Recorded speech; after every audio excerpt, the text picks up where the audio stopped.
are some of the things that you think maybe are missing from the town right now that we could really use, especially business-wise? There's any entrepreneurs out there listening? I hate to do it because then it's like, oh, but why didn't you say this? I get that. Yeah.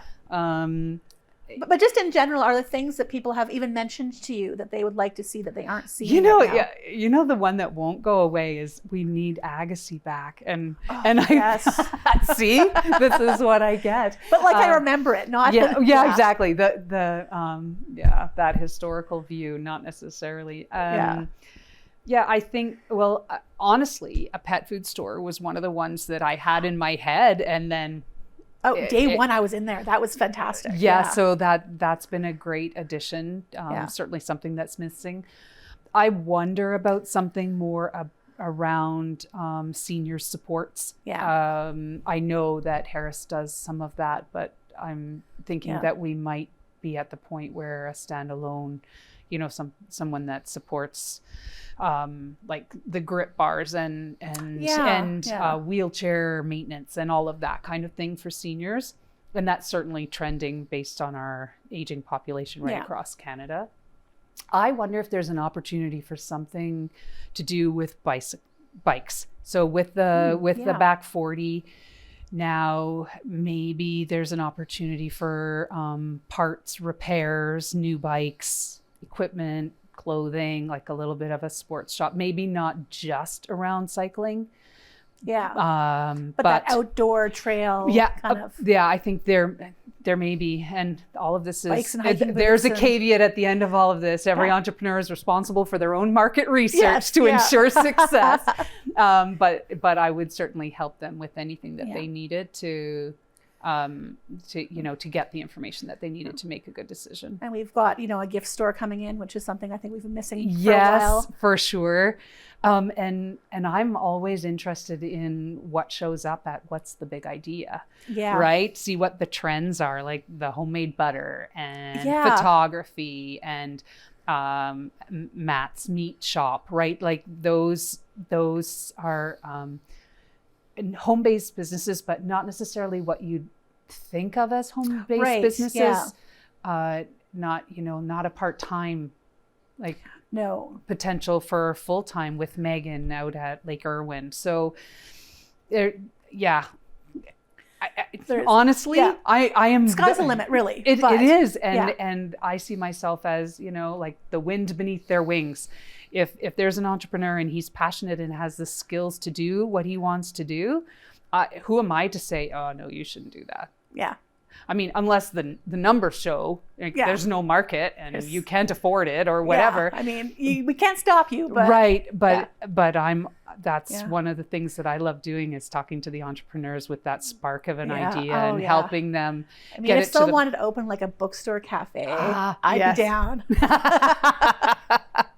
We won't tell your employer. No, I go there and sit there all night. You'd be the customer. I would be in there, especially if they're open past 8 at night. That would be nice. Yes. Mm-hmm. Yeah, it'll be interesting to see, like you said, how those hours might change over the next 5 years. Because that's one thing I noticed, because you moved here from Southern Ontario. I moved here from Southern Ontario. Right. Where I was used to being able to go out at night. And there's more than there used to be. But there's that. We don't really have that at this point. We do not. Yeah, no. And that would sort of be nice to see that come in. Mm-hmm. Look at me throwing ideas out there too. Look at you. These are things I want. So and part of what entrepreneurs need to figure out is that customer demand. Yeah. And so that's part of the research that they do. And I think at the other end, for senior, we have a demand for senior services. I think we also have a demand for children's clothes, children's toys, that other end as well. And opportunities for play and those kinds of things. Yeah, for sure. Yeah. So there's a lot of stuff going on already. Now, how far down the line do you sort of look and try to plan for? Do you kind of have a 5-year, 10-year, 20-year, 50-year? Yes. What? Yes. Okay. You have to do I work on a 1-year budget. Mm-hmm. So that's my day-to-day.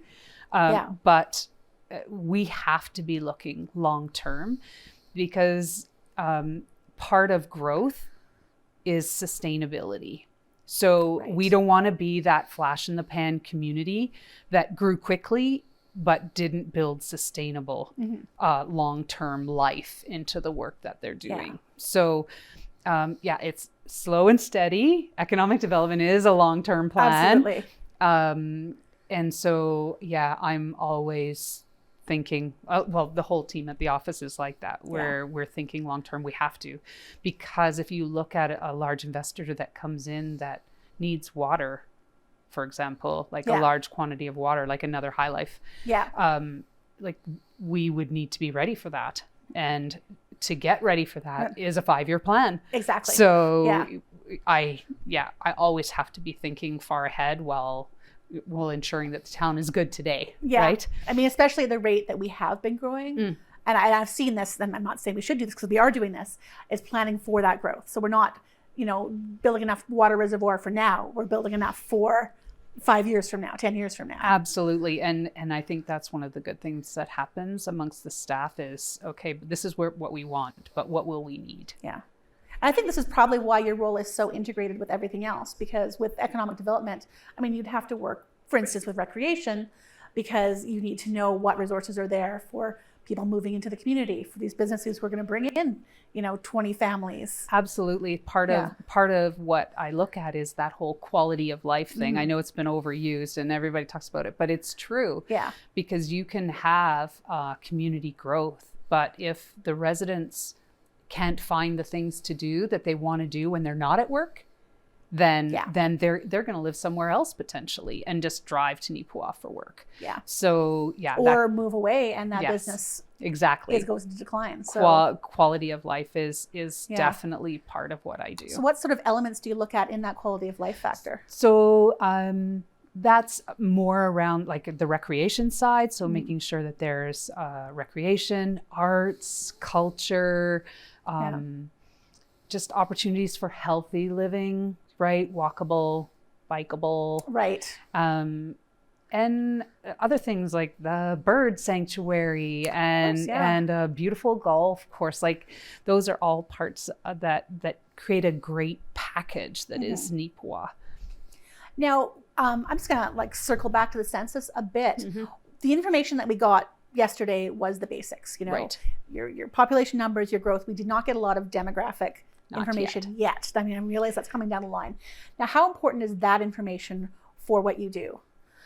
It's very important. As they continue to roll out, then we will get information on what makes up our community, not just from our number of new Canadians, for example, or first generation Canadians, because that's part of the story that we tell in Neepawa, but also how the ages are broken up. So what is our young families compared to seniors, because that then can drive more business decisions as well. And then it just goes on from there. The information that we get from census just continues to roll out. It gets quite granular. It does, which is amazing for data geek like me if I'm looking for something specific. But right now we just have to be patient, because that information has to be reviewed and everything before the government makes it public. That's a huge volume of data that you receive during a census. And it is. Compile it is. Well, when you think, like, if you had the privilege of filling out a long form census, you know how much information is there, and you multiply that by however many people completed that. But at the end of the day, it just helps us to better understand where our community is headed. Now, we are, while we certainly have a downtown core, we have a growing community. What part does the agricultural land around the community play in economic development as well? Well, I think that we need to be really careful to not think about Neepawa just as that boundary. We are definitely part of a regional hub that is this area, and agriculture is key. So if you look at it from both a consumer side, but also from the business side. So Neepawa has great agricultural businesses that are important to our retail community. But then that brings people here. So the families are shopping for whatever at the ag. Then while they're here, they're buying their groceries and they're doctoring and they're doing all of those things. It's just one more reason to come to Neepawa. Because we think of High Life as our largest employer, and certainly it is by far our largest employer. But some of the other big ones are your ag dealerships and your seed suppliers. And yes, if you look at them as a sector, for sure. And certainly public sector jobs are strong in Neepawa too. So if you look at Beautiful Plains School Division, and you look at Prairie Mountain Health, and well, I mean, it's a little outside our border, but Stella Jones, like we have those larger, like small, medium enterprises that do great employment. And if you read the paper today, Home Hardware is going to double their employment with the new building. Which is amazing. It's, and they've certainly been a big partner in the growth down at the former CN property as well. So for sure. But if you think that goes back to where the growth inside your community is the sustainable kind. Yeah. So that slow, steady growth, and a big jump for Home Hardware building a new building. But then you think if we had even 4 or 5 employers double their employees in the next few years, what that means for us as a sustainable community, that's exciting. Absolutely. Now, how much of a relationship do you have with the EDOs in the surrounding area? Because, there's certainly somebody in everyone, Minnedosa and Carberry and whatnot. Well, not Minnedosa right now, but they do have a CDC board, but they don't have an economic development officer. Actually didn't realize that because they used to. Yes. Yeah. So I actually sit on the Economic Developers Association of Manitoba board. So that's a group for all economic development practitioners across the province. So not all of them are municipal like me. So I have a really good network of economic development officers across the province. But certainly reach out to local EDOs from time to time. Just spoke to the EDO from Carberry a few weeks ago and reached out to the new young lady that's working in Arm of Yellowhead to make sure she's doing okay, and connected with the new EDO up in Dauphin. So there's good opportunity for back and forth and idea generation and problem solving and that kind of thing. Because certainly there'd be like a commonality of purpose with our immediate region. But I think you mentioned it's province-wide as well, so you can maybe connect with EDOs in areas that are seeing similar growth. Absolutely. And compare challenges, opportunities. Yes. And we do that on a regular basis. I reach out. Sometimes I'll have a very specific question around housing or something, and I will call upon a community that I know that is, about the same level or dealing with the same concerns that I'm dealing with around that issue. Are there a lot in Manitoba? Are we sort of, I wouldn't say singular, but certainly different from maybe a lot of other areas in terms of economic development just because of the growth rate? Every community has need for economic development. I would say it that way.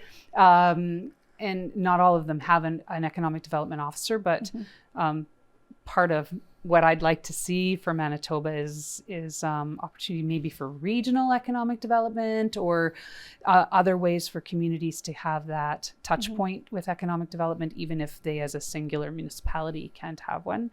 But economic development, like we've talked about, the lens covers so many things, so many decisions that happen. Now we've mentioned tourism before as certainly an element of what you're looking at. We are very close to Wasagaming Riding Mountain National Park. Yes, we are. Does our plan in terms of economic development, especially the tourism aspect, make use of that, play into that proximity? Absolutely. So one of the plans that's in my head and is to leverage our High Life Back 40 bike park because the north side of Riding Mountain Park between there and Dauphin, they have put in a bike park there as well. And Assisipi Ski Hill runs bike runs in the summertime. And Minnedosa's working on a bike trail. Right. So what I see from Clear Lake is a hub and spoke for cyclists. So it's an opportunity for families to come and stay in our region for a week and, explore Riding Mountain National Park, explore Clear Lake, but then come to Neepawa to bike for the day and see what's happening here. Go to Dauphin and bike for the day. Go to Assisipi and bike Minnedosa, and not just to bike, but to explore those communities while they're there. And so absolutely, I'm all about reaching out to our neighbors to leverage what each other has. I think that we don't have to have the same things. We just have to have things that can be packaged together and make that attractive for people to come to see what we have. Yeah. And sometimes to come to stay. Absolutely. Sometimes you come and buy a house and live here. I mean, I've actually heard that story from people who were like passing through, saw this seems like a great place, and actually did kind of come. So and end up deciding that this is the right place to be. Worked for you and me. Yeah, it's true enough, right? Yes. So what is some aspect of your job that maybe I wouldn't know about, people wouldn't know about, I wouldn't know to ask about? That's tricky because I'm an open book. I talk about everything that you wouldn't know. Probably a lot of the behind the scenes stuff around grant writing and making sure that we have the information to do those kinds of to help with those opportunities, to help to fund those opportunities. Nicole and I work really closely around many things, but certainly we collaborate on grant writing to help leverage the tax dollars that we've been entrusted with. What sort of grants do you look at? Anything we can get our hands on. I guess what is available. So yes, absolutely. So that's part of my job is to keep an eye on what's come out. Mm-hmm. But we look at everything, whether it's Prairie Mountain Health, what is that, Healthy Together Now grant, provincial grants. I just finished up 2 federal grants in the past couple of weeks. It just, we try not to see a grant and then come up with a project. We have projects on the books and we say, okay, this one's coming out and it's around active transportation or whatever it is, and say, okay, well, we were talking about extending the Great Trail. Maybe this is the time to do that. So it's all about having those long-term plans and then fitting things in as they go. I mean, certainly I can imagine you have a wish list of projects that someday this will happen. Yeah, I wonder what we could do with this. And, we want to make sure that, so as Park Lake gets repaired, then what do we do, around the bird sanctuary to make it better after, because people are all going to get to go see it again. And it's been so long, it feels like. Yeah, it does. It does. And the work at Riverbend Park that's coming. I was going to ask about that next. Yeah,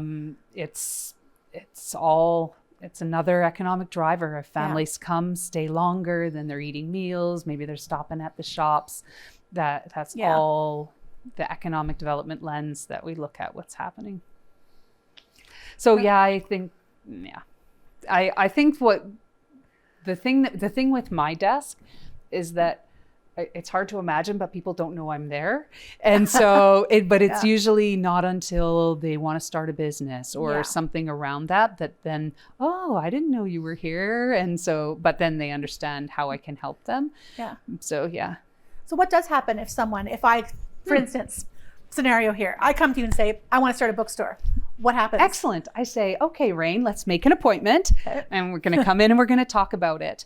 And so I talk to you a little bit about, what you see for your business idea. And I can have a good idea of whether it's like a napkin sketch or you've actually started writing a business plan.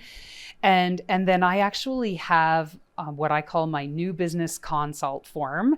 And every entrepreneur, I go through the same list of questions with them. So it's around, do you know how to register your business with the province? And then, do you know how to do your finances? Who do you talk to make sure that you're starting to set up your finances for your business right from the start? What are the permits and regulations that are required for your industry? So if it's food, I connect them with Kathleen Martin, the health inspector.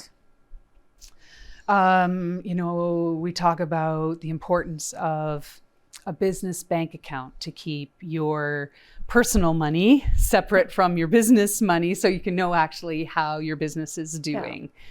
And then depending on the nature of the business, if there needs to be a financing, then I also help with a detailed, I don't write it for you, but I help you with a detailed business plan that you would need to take to a bank or to Community Futures to get a loan if you needed to buy equipment or a building or whatever it is to do your business. So that's my new business consult. Yeah. And then I'm just there to support you every step of the way.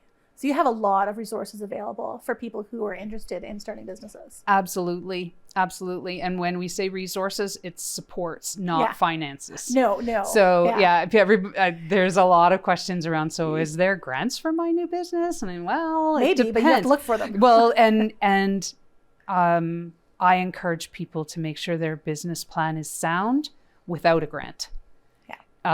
Because if you get a good grant to get it started, but then you don't have sustainability, it's tough to be successful. So that's what I always encourage to, do the work to make sure that the business is going to work without the grant. Then if we find one, it's bonus. Or if you pitch that big idea and you win some money, then that's a bonus. It's not what's going to get you off the ground. Are we still seeing a lot of people looking into businesses even through this pandemic era? Yes. Yes. Well, my year-end business report.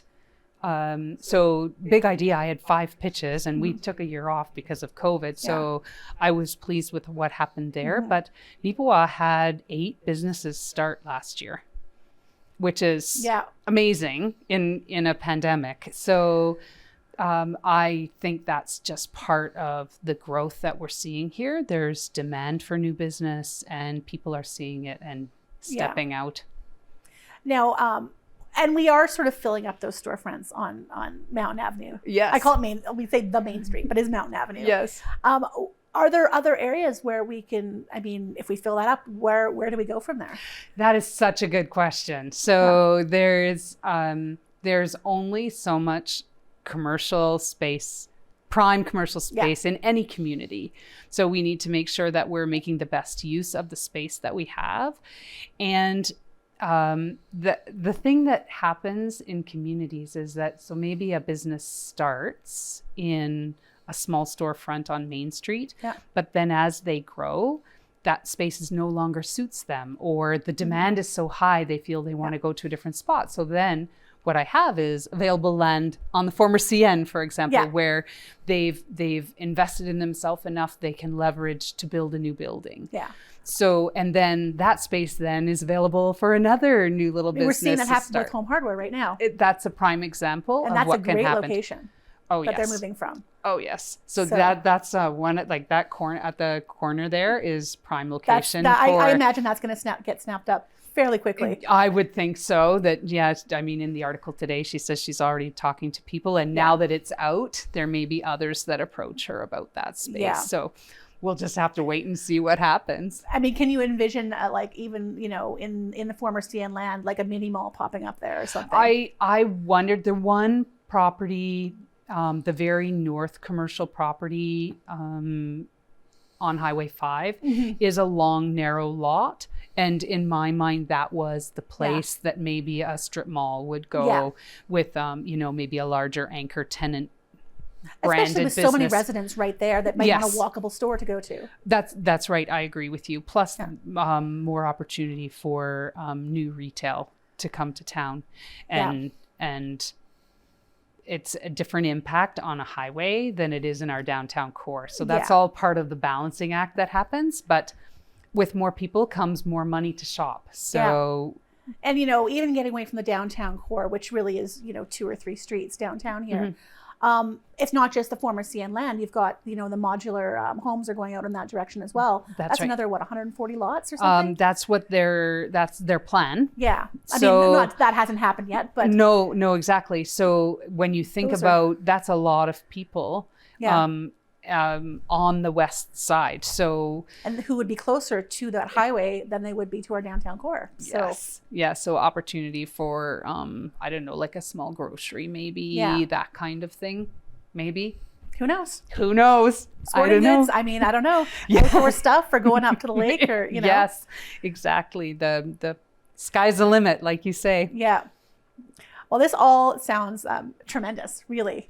Are there any sort of last thoughts you want to leave us with on the topic of economic development, growth? And well, just to let people know that I'm here to support business. And so, you know, wherever you're at with a current business or with a new business idea, that's why I'm here to help Neepawa be successful and continue to grow. So that's, yeah, call me. Yes, how can people contact you? So my number at the town office is 204-476-7607. And call to make an appointment, because that's the best way to ensure I'm there. Great. Well, thank you so much for joining me today. Thank you, Rain. I love talking about economic development. So any chance is great for me. Thank you so much. And thank all of you for joining us. We will see you again next time.